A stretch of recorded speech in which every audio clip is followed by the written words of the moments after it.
സദൃശവാക്യ പുസ്തകത്തിൻ്റെ തുടർച്ചയായ പഠനത്തിൽ ഏർപ്പെട്ടിരിക്കുന്ന നാം തലമുറയായി ഈ സൂക്തങ്ങൾക്ക് ലഭിക്കുന്ന പ്രസക്തിയുടെ ആഴങ്ങൾ ഒരുമിച്ച് അന്വേഷിക്കുകയാണല്ലോ.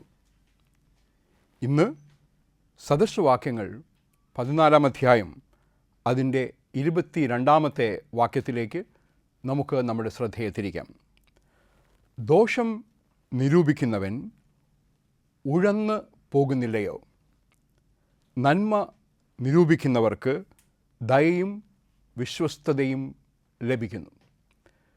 നമ്മുടെ നിരൂപണങ്ങളെക്കുറിച്ചുള്ള ഒരു താരതമ്യമാണ് ജ്ഞാനി ഈ സദൃശവാക്യത്തിൽ ഉദ്യമിക്കുന്നത്.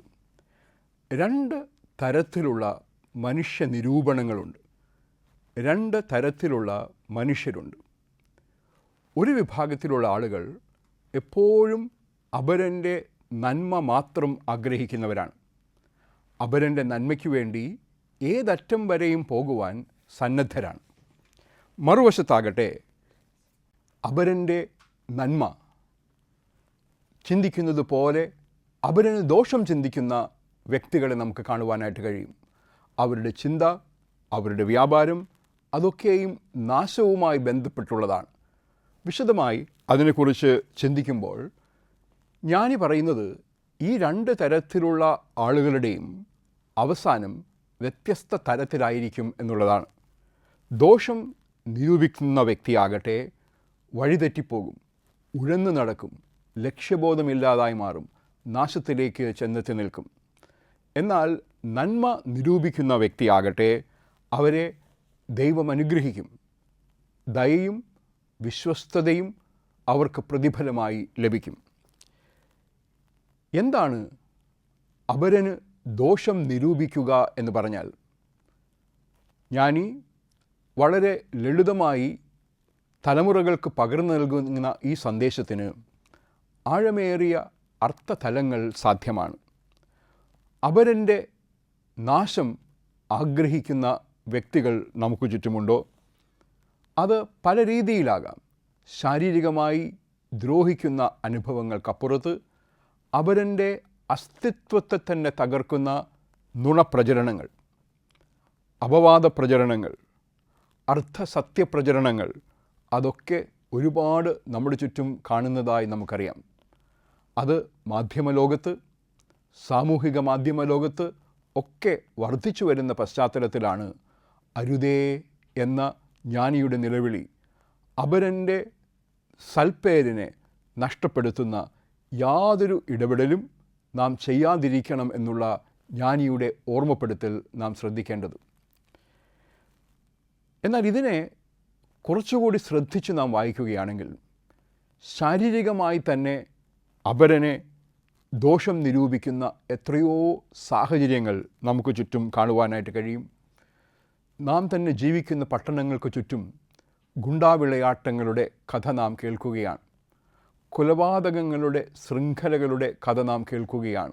വെടിവെച്ച് കൊല്ലുന്നതുൾപ്പെടെ എത്രയെത്ര വേദനാജനകമായ അനുഭവങ്ങൾ അപരന് ദോഷം നിരൂപിക്കരുതേ എന്ന് യാചിച്ചിട്ടും നമുക്ക് ചുറ്റും സംഭവിക്കുകയാണ്. അത് വളർന്ന് യുദ്ധങ്ങളിൽ ചെന്ന് എത്തി നിൽക്കുകയാണ്. ജനങ്ങൾ ഒരുമിച്ച് കൊല്ലപ്പെടുന്ന അനുഭവം, കുഞ്ഞുങ്ങൾക്ക് മാത്രം ചികിത്സ നൽകുന്ന ആശുപത്രികളെപ്പോലും ക്രൂരമായി തകർക്കുന്ന അനുഭവം, ജലാശയങ്ങൾ ഇല്ലാതാക്കപ്പെടുന്ന അനുഭവം, എത്രമാത്രം വേദനയാണ് യുദ്ധമുഖങ്ങളിൽ ഉണ്ടായിരിക്കുന്നത്. അവിടെ നിന്ന് പലായനം ചെയ്യുന്ന ഒരു പലായന സമൂഹം നമ്മുടെ ചുറ്റും നമുക്ക് കാണാനായിട്ട് കഴിയും. പോകാനിടമില്ലാതെ ഉള്ളതൊക്കെയും നഷ്ടപ്പെട്ട് ഓടി ഉഴലുന്നവർ, അങ്ങനെയുള്ളവരുടെ ജീവിതത്തിൽ ചെന്ന് എത്തുവാൻ ഇടമില്ലാതെ കടലുകളിൽ ജീവിതം അവസാനിപ്പിക്കുന്നവർ. കാരണം എന്താണ്? അവരുടെ സ്വച്ഛന്തമായ ജീവിത മേഖലയിൽ ദോഷം നിരൂപിച്ചുകൊണ്ടാരോ ഇറങ്ങി നാശം വിതയ്ക്കുവാനായി തുടങ്ങി. മനുഷ്യക്കടത്തിൻ്റെയും ഗാർഹിക പീഡനത്തിൻ്റെയും തലങ്ങൾ ഈ ദോഷം നിരൂപിക്കലിൽ നമുക്ക് കാണുവാനായിട്ട് കഴിയും.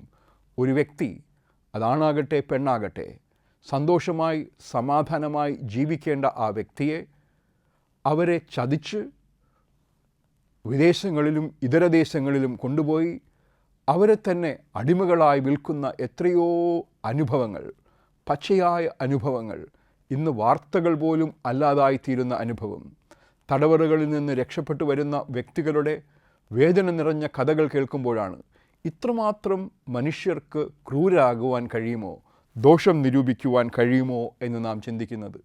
ബാലപീഡനവും സ്ത്രീ പീഡനവും നമ്മുടെ ചുറ്റും ഒരുപാട് നടക്കുന്നത് പോലെ തന്നെ വയോജന പീഡനവും നടക്കുകയാണ്. വാർദ്ധക്യത്തിലായിരിക്കുന്ന ഈ അപ്പച്ചന് സുഖമില്ലാതെയായി, ആശുപത്രിയിൽ അഭയം പ്രാപിച്ചു. മക്കൾ ഈ അപ്പച്ചനെ നോക്കുവാൻ ആളെ കൊണ്ടുവന്നു. അതിനുശേഷം സൗഖ്യമായ അപ്പച്ചനെ തിരികെ വീട്ടിൽ കൊണ്ടുവരുവാൻ മക്കൾക്കൊക്കെ മടിയാണ്. 4 മക്കളുണ്ട്. അവർ അന്യോന്യം കലഹിക്കുകയാണ്. നിൻ്റെ വീട്ടിൽ പോയാലെന്താ, നിൻ്റെ വീട്ടിൽ പോയാലെന്താ, ഇത്രയും നാൾ ഞാനല്ലേ നോക്കിയത്.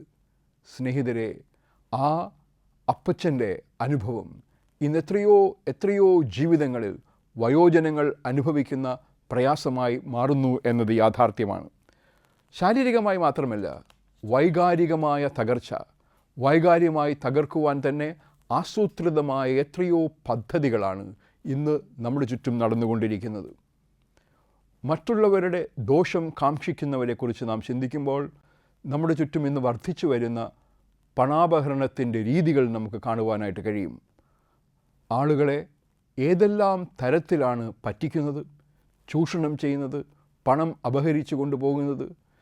ആവശ്യത്തിന് സമ്പാദ്യം ബാങ്കിലുണ്ട് എന്ന് കരുതി വിശ്രമിക്കുന്ന ഒരനുഭവത്തിൽ ഒരു ചെറിയ പനി വന്ന് ആശുപത്രിയിൽ ചെന്നാൽ ആ ആശുപത്രിയുടെ ചികിത്സയ്ക്കൊടുവിൽ കടബാധ്യതയോടുകൂടി മടങ്ങി വരുന്ന എത്രയോ പേരെ നമുക്കറിയാം. ആ പശ്ചാത്തലത്തിൽ പണാപഹരണം പോലെ തന്നെ മാന അപഹരണവും ഇന്ന് വ്യത്യസ്ത തലങ്ങളിൽ നടക്കുമ്പോഴാണ് എന്താണ് ഞാൻ ഈ ഓർമ്മപ്പെടുത്തുന്നത്, ആരെയും ദ്രോഹിക്കരുത്, ആരെയും ദ്രോഹിക്കരുത് എന്ന് പറയുവാൻ കാരണം എന്താണ് എന്ന് നാം ചിന്തിക്കണം.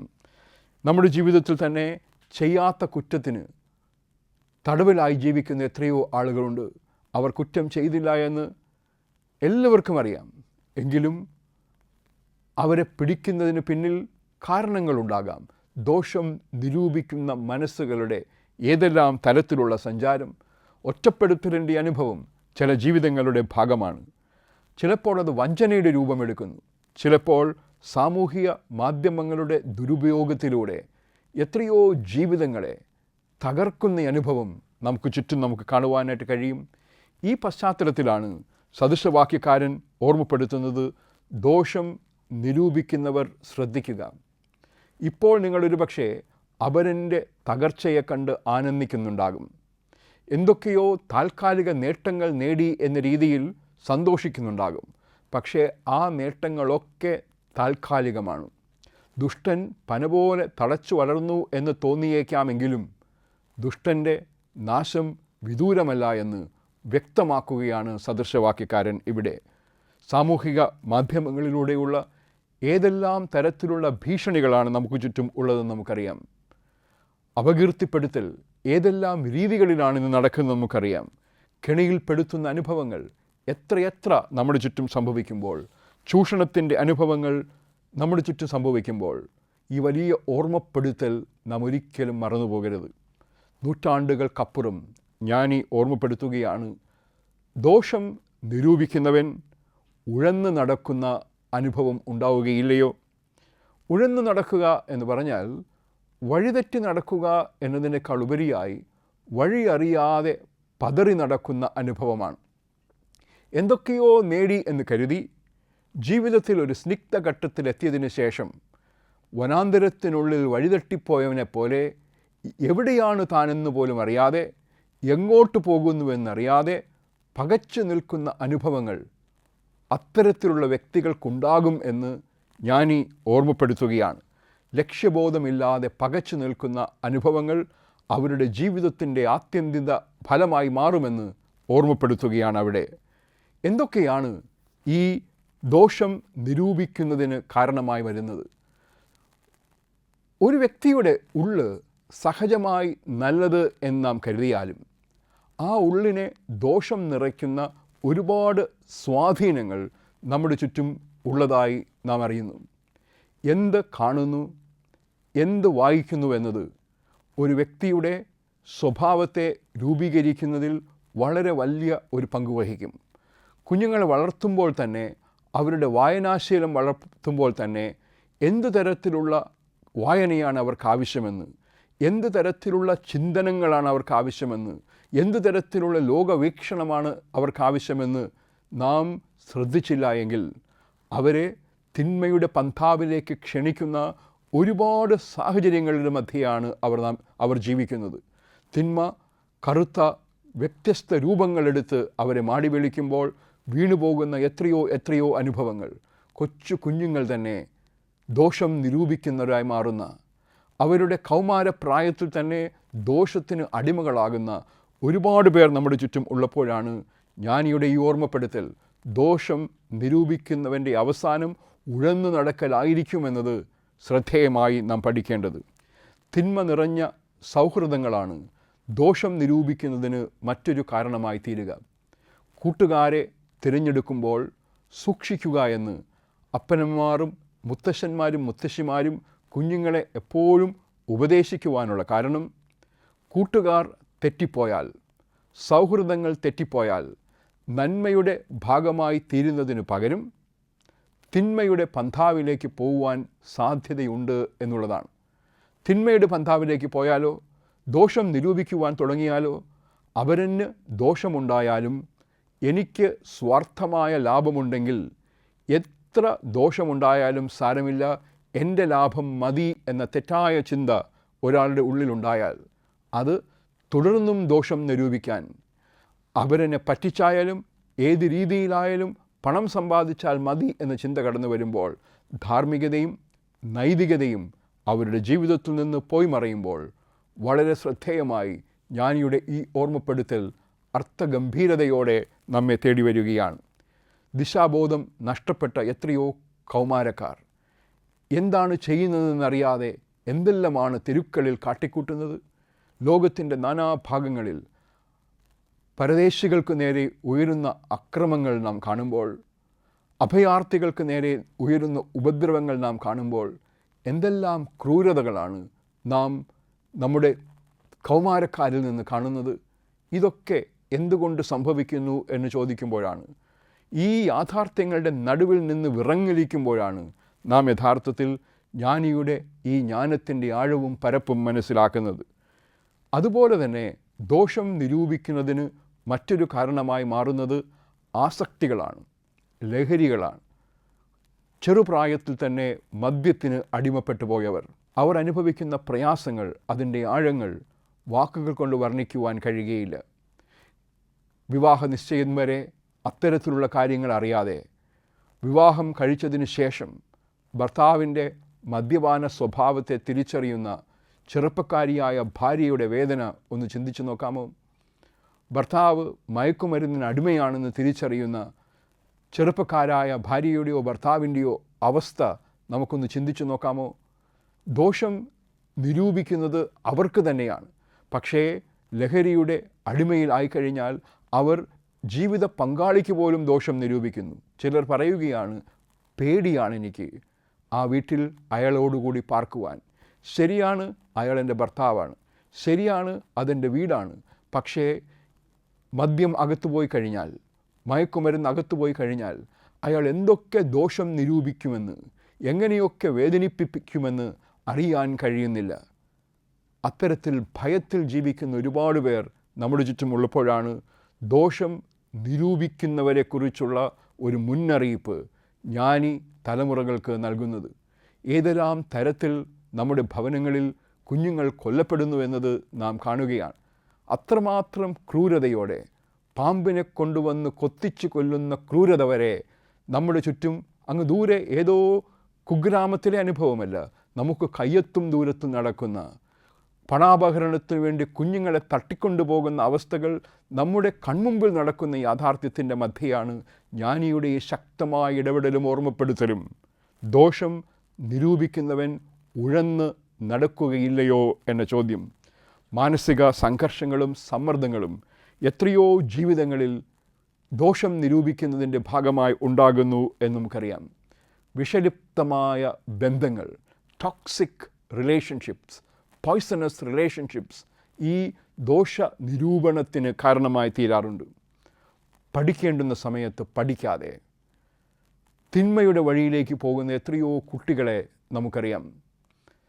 അവരോടൊപ്പം പഠിച്ചവർ ജീവിതത്തിൻ്റെ ഉന്നത സ്ഥാനങ്ങളിൽ എത്തുന്നത് കണ്ട് ഇന്ന് ചിലപ്പോഴൊക്കെ വഴിയോരത്ത് വെച്ച് ജീവിതത്തിൻ്റെ തകർച്ചയുടെ അനുഭവത്തിൽ അവരെ കാണുമ്പോൾ അവർ പറയുകയാണ്, വർഷങ്ങൾക്ക് മുമ്പ് നിങ്ങൾ പറഞ്ഞതിൻ്റെ പൊരുൾ ഇപ്പോൾ മനസ്സിലാകുന്നു.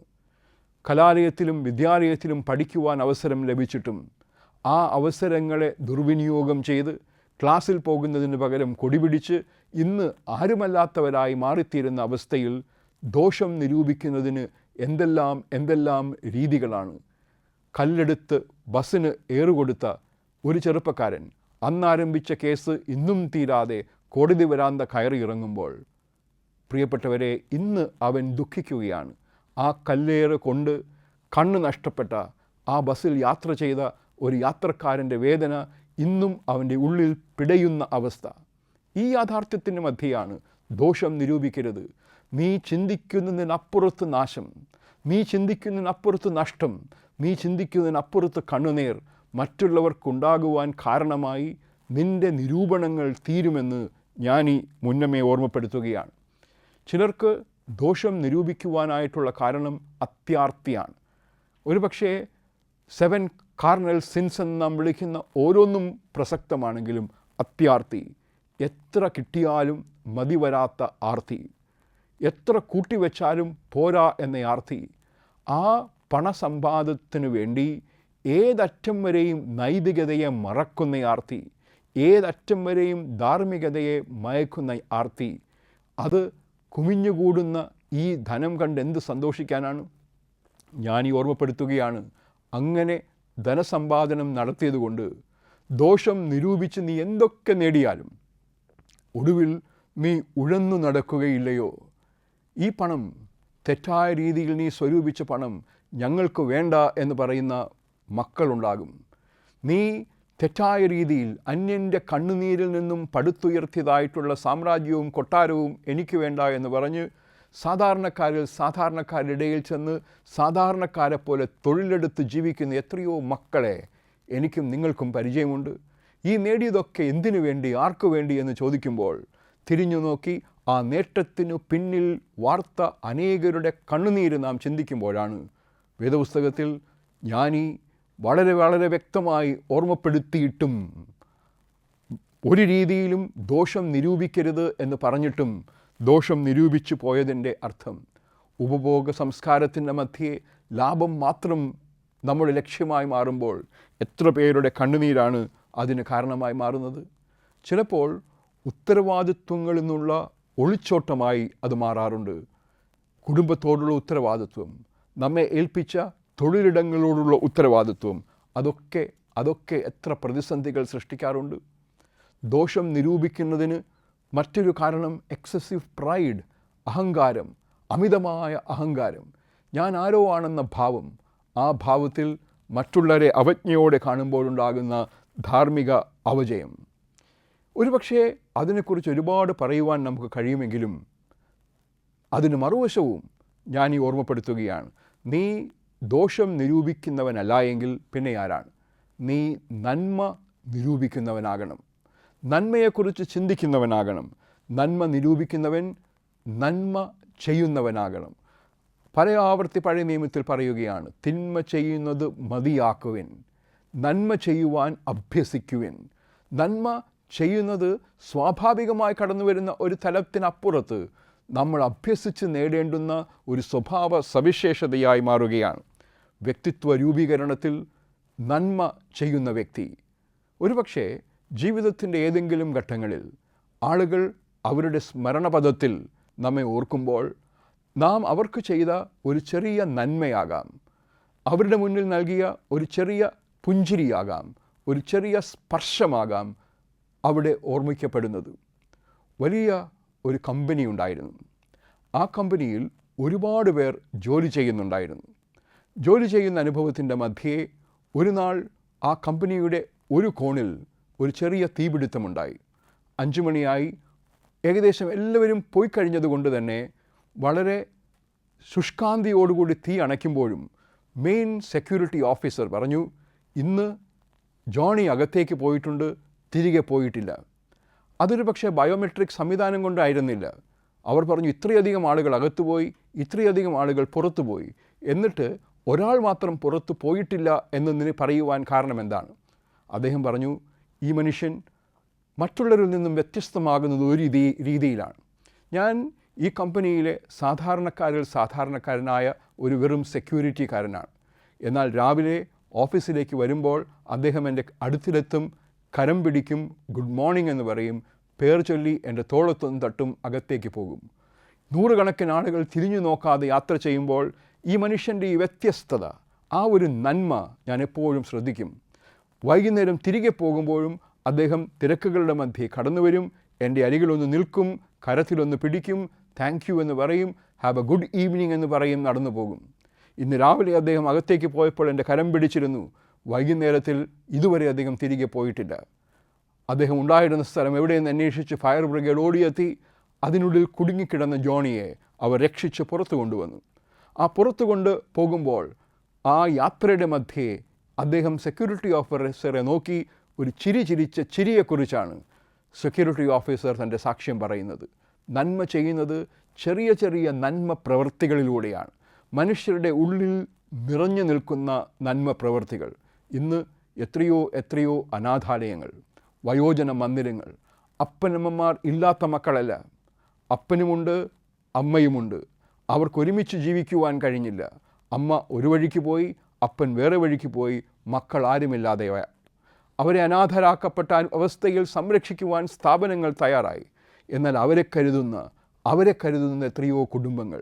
2 മക്കളുള്ളവർ 3 ഉണ്ടെന്ന് കരുതട്ടെ, മൂന്നാമതൊരാളെ കൂടെ കരുതട്ടെ എന്ന് പറഞ്ഞ് എത്രയോ കുടുംബങ്ങളാണ് നന്മയുടെ പ്രതിഫലനങ്ങളായി നമുക്ക് ചുറ്റുമുള്ളത്. അപ്പനമ്മമാർ ഉള്ളവരായാലും ഇല്ലാത്തവരായാലും ഉപേക്ഷിക്കപ്പെട്ട അപ്പനമ്മമാരെ കരുതണമെന്ന ആഹ്വാനത്തിൻ്റെ മധ്യേ എത്രയോ പേരാണ്. ഒരു പൊതിച്ചോറ് വഴിയിൽ ദരിദ്രരായിരിക്കുന്നവന് കൊടുക്കുവാനായിട്ടുള്ള ആഹ്വാനത്തിൻ്റെ മധ്യേ എത്രയെത്ര പ്രതികരണങ്ങളാണ് നമ്മുടെ ചുറ്റും നാം കാണുന്നത്. നന്മ ചെയ്യുന്നത് മരിച്ചു പോയിട്ടില്ലാത്തൊരു ലോകത്തിൻ്റെ മധ്യേ തിന്മ ചെയ്യുന്നത് മതിയാക്കുവിൻ, തിന്മ നിരൂപിക്കുന്നത് മതിയാക്കുവിൻ, നന്മ ചെയ്യുവാൻ, നന്മ നിരൂപിക്കുവാൻ ആരംഭിക്കുവിൻ എന്ന് ഞാനീ ഓർമ്മപ്പെടുത്തുന്നത്. സന്നദ്ധ സേവന രംഗത്ത് എത്രയെത്ര നന്മ പ്രവൃത്തികളാണ് നാം കാണുന്നത്. ലക്ഷ്യബോധം നഷ്ടപ്പെട്ടു പോയ തലമുറകളുടെ അരികിലേക്ക് ഇറങ്ങിച്ചെന്ന് അവരെ ജീവിതത്തിലേക്ക് മടക്കി കൊണ്ടുവരുവാൻ കഴിയുന്ന എത്രയോ ഇടപെടലുകളെക്കുറിച്ച് നമുക്ക് പറയുവാനായിട്ട് കഴിയും. ശ്രദ്ധ വെച്ച് കേൾക്കുവാൻ കഴിയുന്നത് തന്നെ ഒരു നന്മ പ്രവൃത്തിയാണ്. ആളുകളുടെ തിരക്കിന് മധ്യേ ഹൃദയം ഒന്ന് തുറന്ന് സംസാരിച്ചാൽ കേൾക്കുവാൻ ആരുമില്ലാതെ ഏകാന്തതയിൽ ജീവിക്കുന്ന ഒരുപാട് പേർ നമ്മുടെ ചുറ്റുമുള്ളപ്പോൾ ശ്രദ്ധ വെച്ചൊന്ന് കേൾക്കുവാൻ കഴിയുന്നത് തന്നെ എത്ര നന്മയാണെന്നറിയാമോ? ബന്ധങ്ങളുടെ ശൃംഖലയെ ശക്തമാക്കുവാൻ നന്മ പ്രവൃത്തികൾ കഴിയും. അപരൻ്റെ വിജയം ആഘോഷിക്കുവാൻ കഴിയുക എന്നുള്ളതാണ് നന്മയുടെ സന്തോഷം. അറിവ് അത് പങ്കുവയ്ക്കപ്പെടേണ്ടതാണ്. എത്രയെത്ര അധ്യാപകർ ആ നന്മ മറ്റുള്ളവരിൽ പങ്കുവെച്ചുകൊണ്ട് നമ്മുടെ ചുറ്റും ജീവിക്കുന്നു. വൈകാരികമായി സഹായം ആവശ്യമായ ഇടങ്ങളിൽ കൈതാങ്ങായി മാറുന്നവർ, തോൾ ചാരുവാൻ ആരുമില്ലാതെ ഒറ്റയ്ക്കായി പോയവരുടെ അടുക്കൽ ചാരുവാനൊരു തോളുമായി എത്തുന്ന എത്രയോ പേർ. സമ്മാനങ്ങൾ ഒന്നും ലഭിക്കാത്ത ക്രിസ്മസ് കാലഘട്ടത്തിൽ ചുറ്റും പകച്ചു നോക്കിക്കൊണ്ട് നിന്ന് എല്ലാ വ്യക്തികളും പുതിയ വസ്ത്രങ്ങൾ ധരിച്ചു വരുന്നത് കാണുമ്പോൾ ആ അനാഥാലയത്തിലെ കുഞ്ഞുങ്ങളെയും കരുതുന്ന ചിലരെങ്കിലുമുണ്ട്. അവരുടെ അരികിൽ സമ്മാനവുമായി എത്തുന്ന ചിലരെങ്കിലുമുണ്ട്. ആരും ശ്രദ്ധിക്കാത്ത ഈ നന്മ പ്രവൃത്തികൾ നാം കണ്ടേ തീരൂ. ജനങ്ങളുടെ വളർച്ചയ്ക്ക് അവസരമൊരുക്കുന്ന അനുഭവം അതുതന്നെയാണ് പലപ്പോഴും നമ്മുടെ ആരാധനയുടെ ഒടുവിൽ ആശീർവാദമായി പറയുമ്പോൾ ഓർമ്മപ്പെടുത്തുന്നതും ഞാനീ പറഞ്ഞ ഇതേ അനുഭവത്തിൻ്റെ തുടർച്ചയാണ്. സമാധാനത്തോടെ പോകുവിൻ, ധൈര്യപ്പെടുവിൻ, തീയതിനെ വെറുത്ത് നല്ലതിനെ മുറുകെ പിടിപ്പിൻ. തിന്മയുടെ ഒരുപാട് സ്വാധീനങ്ങൾ നമുക്ക് ചുറ്റും ഉള്ളൊരു ലോകത്ത് നാം ജീവിക്കുന്നു. നന്മ നിരൂപിക്കുവാൻ നമുക്കാകണം, നന്മയെ മുറുകെ പിടിക്കുവാൻ നമുക്കാകണം, തിന്മയെ വെറുക്കുവാൻ മാറ്റി നിർത്തുവാൻ നമുക്ക് ആകണം. അതുകൊണ്ട് തന്നെയാണ് ഞാൻ ഈ ഓർമ്മപ്പെടുത്തുന്നത്, ആർക്കും തിന്മയ്ക്ക് പകരം തിന്മ ചെയ്യാതെ തമ്മിലും എല്ലാവർക്കും എപ്പോഴും നന്മ ചെയ്യുവിൻ. അതെങ്ങനെ ചെയ്യും? ഉൾക്കരുത്തില്ലാത്തവരെ താങ്ങുവിൻ, ബലഹീനരെ ബലപ്പെടുത്തുവിൻ, കഷ്ടപ്പെടുന്നവരെ സഹായിപ്പിൻ, എല്ലാവരെയും ബഹുമാനിപ്പിൻ, പരിശുദ്ധാത്മ ശക്തിയിൽ ആനന്ദിച്ചുകൊണ്ട് കർത്താവിനെ സ്നേഹിക്കുകയും സേവിക്കുകയും ചെയ്യുവിൻ. അങ്ങനെ ചെയ്താലോ, ഞാൻ ഈ ഓർമ്മപ്പെടുത്തുകയാണ് അതിൻ്റെ പ്രതിഫലങ്ങൾ. നിങ്ങളുടെ ജീവിതത്തിൽ ദയയും വിശ്വസ്തതയും എന്നും ഉണ്ടാകും. സ്ഥിരതയുള്ള ജീവിതം, വിശ്വസ്തതയുള്ള ജീവിതം, പാരസ്പര്യതയെ ആഘോഷിക്കുന്ന ജീവിതം, ക്ഷമയും ദീർഘക്ഷമയും കടന്നു വരുന്ന ജീവിതം. എന്താണ് ദയയും വിശ്വസ്തതയും? നമ്മുടെ ജീവിതത്തിൻ്റെ ഭാഗമാകുന്നു എന്ന് പറയുമ്പോൾ അതിനെ മനോഹരമായി വിവക്ഷ ചെയ്തിരിക്കുന്ന ഇങ്ങനെയാണ്: ഉപാധികളില്ലാത്ത സ്നേഹം ആസ്വദിക്കുന്നവരായി നിങ്ങൾ മാറും. നിങ്ങൾ ഉപാധികളില്ലാതെ സ്നേഹം നൽകുമ്പോൾ നിങ്ങളെ സ്നേഹിക്കുന്നവരും ഉപാധികളില്ലാതെ സ്നേഹിക്കുവാൻ കഴിയുന്നവരാകും. കാപഠ്യത്തിൻ്റെ മൂടുപടങ്ങളില്ലാത്ത ഈ സ്നേഹം ദയയും വിശ്വസ്തതയും ആഘോഷിക്കുന്ന അനുഭവമാകും. ആ സ്നേഹം ത്യാഗനിർഭരമായിരിക്കും. സ്വാർത്ഥലാഭത്തിന് വേണ്ടിയല്ല, അപരനു വേണ്ടി ത്യാഗം സഹിപ്പാൻ നിങ്ങൾ തയ്യാറാകുമ്പോൾ നിങ്ങൾക്ക് വേണ്ടി ത്യാഗം സഹിക്കുവാൻ മറ്റുള്ളവരും തയ്യാറാകും. അവരനോട് ക്ഷമിക്കുവാൻ നിങ്ങൾ തയ്യാറാകുമ്പോൾ ദയയും വിശ്വസ്തതയും ക്ഷമയുടെ പൂർണ്ണതയുടെ രൂപമെടുക്കും. ആ അനുഭവത്തിൻ്റെ മധ്യേ സദൃശവാക്യക്കാരൻ പറയുന്ന ഈ ചിന്ത, അതിൻ്റെ ആഴങ്ങൾ തുടർന്നും അന്വേഷിക്കുവാൻ നമുക്ക് പ്രേരണയാകട്ടെ. സദൃശവാക്യങ്ങൾ 14-ാം അധ്യായം അതിൻ്റെ 22-ാം വാക്യം: ദോഷം പ്രവർത്തിക്കുന്നവൻ ഉഴന്ന് നടക്കുകയില്ലയോ? ദോഷം നിരൂപിക്കുന്നവൻ ഉഴന്ന് നടക്കുകയില്ലയോ? നന്മ നിരൂപിക്കുന്നവനോ ദയയും വിശ്വസ്തതയും ലഭിക്കുന്നു.